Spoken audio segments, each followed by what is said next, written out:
Сәлеметсіздер ме, құрметті білім алушылар. Менің аты жөнім Кусаинова Динара Жанатовна.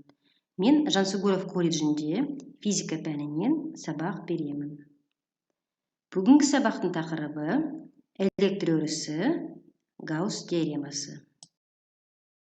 Бүгінгі сабақта сендер электр өрісі және оның күштік сипаттамасы туралы түсінік аласыздар.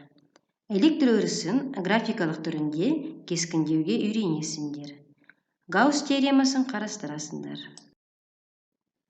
Алдымен өткен тақырыптарды еске сала кетейік. Электр зарядын кіші q әрпімен белгілейміз. Оның өлшем бірлігі кулон. Электр зарядының екі түрі болады: оң және теріс. Егер зарядтардың таңбалары бірдей болса, олар аттас деп аталады. Егер зарядтардың таңбалары әртүрлі болса, олар әраттас деп аталады. Аттас зарядтар тебіледі, әраттас зарядтар тартылады. Зарядтарды электроскоп және электрометр приборлар арқылы бақылауға болады. Табиғаттағы ең минимал зарядқа электрон деген бөлшек ие болады. Оның мәнін тәжірибе жүзінде Миликен және Иоффе анықтаған. Элементар зарядтың мәні 1,6 көбейтілген 10-ның -19 дәрежедегі кулон болады. Ағылшын физигі Майкл Фарадейдің тәжірибелік зерттеулеріне негізделген жақыннан әсер ету теориясы электр өрісінің пайда болуын былай түсіндіреді. Бұл теорияның түсіндіруінше электр зарядтары бір-біріне тікелей әсер етпейді.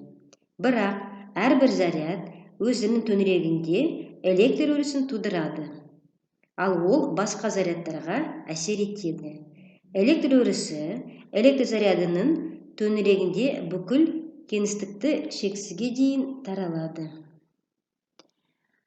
Электр өрісі ол зарядталған бөлшекті қоршаған кеңістік. Электр өрісі электромагниттік өрістің дербес түрі. Ол электр зарядының айналасында немесе бір уақыт ішіндегі магнит өрісінің өзгерісі нәтижесінде пайда болады. Электр өрісінің қасиеттерін қарастырайық. Электр өрісі материяның ерекше түрі. Электр өрісі зарядқа белгілі бір күшпен әсер етеді. Электр өрісін күш сызықтары арқылы кескіндеуге болады. Күш сызықтары деген ұғымды алғашқы рет Майкл Фарадей ұсынған. Күш сызықтары оң зарядтан басталып, теріс зарядтарда аяқталады, немесе шексіздікке кетеді. Күш сызықтарының қасиеттері. Күш сызықтары үздіксіз, ешқашан қиылыспайды, әрқашанда өткізгіш беттеріне перпендикуляр бағытталған болады. Суретте әр таңбалы зарядтардың күш сызықтары кескінделген. Жоғары айтқандықтай, электр өрісі зарядқа белгілі бір күшпен әсер етеді. Сондықтан біз электр өрісінің күштік сипаттамасын енгізе аламыз. Заряд бірлігіне әрекет ететін күшке тең F-тің Q-ға қатынасы электр өрісінің күштік сипаттамасы болып табылады. Және осы нүктедегі электр өрісінің кернеулігі деп аталады. Электр өрісінің кернеулігі бас Е әрпімен белгіленеді. Оның өлшем бірлігі ньютон бөлінген кулон немесе вольт бөлінген метр. Электр өрісінің кернеулігін бірінші формула бойынша есептеуге болады. Осы формуладағы Е дегеніміз электр өрісінің кернеулігі, F зарядқа әсер етіп тұрған күш, Q дегеніміз электр заряды. Электр өрісінің кернеулігінің бағыты күш сызықтарының бағытымен сәйкес келеді. Нүктелік зарядының кернеулігі екінші формула бойынша есептеледі. Мұндағы К дегеніміз электрлік тұрақтысы, оның мәні 9 көбейтілген 10-9 дәрежедегі ньютон көбейтілген метр квадрат бөлінген кулон квадрат. R дегеніміз зарядтан белгілі бір нүктеге дейінгі арақашықтық, Q дегеніміз электр заряды болады. Электр кернеулігінің қабаттасу принципін қарастырайық.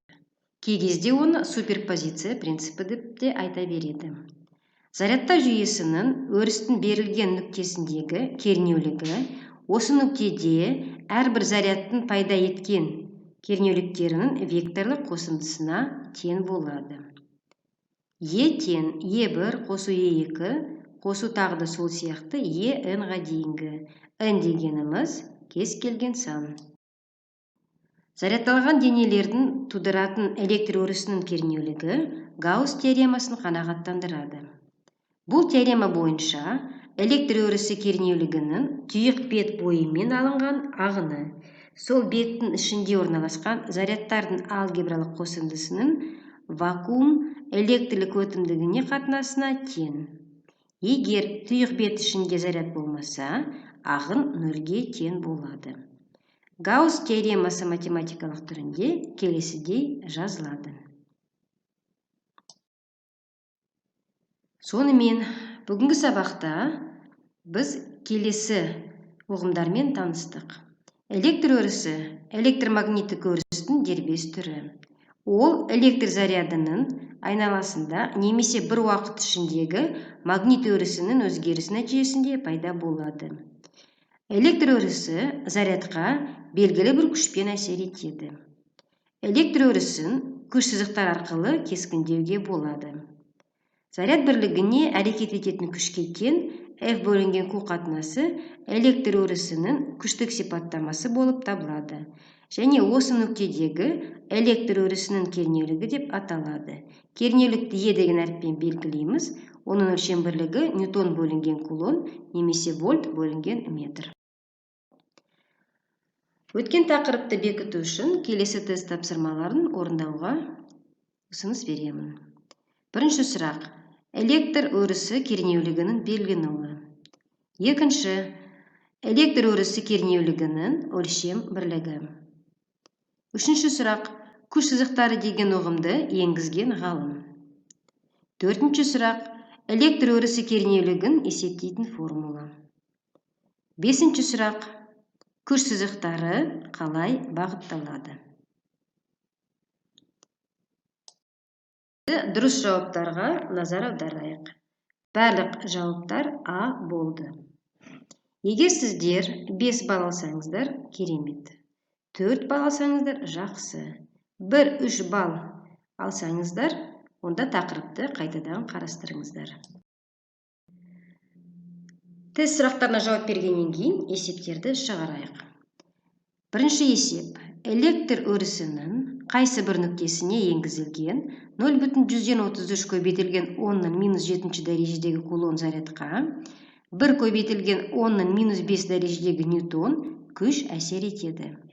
Өрістің осы нүктедегі кернеулігін табыңдар. Екінші есеп.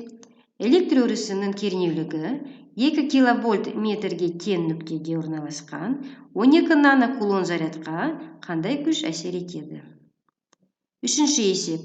Зарядтан 9 см қашықтықта орналасқан 36 нанокулон заряд өрісінің кернеулігін табыңдар. Есеп шығарған кезде сүйжесіне өтуін ұмытпаңыздар.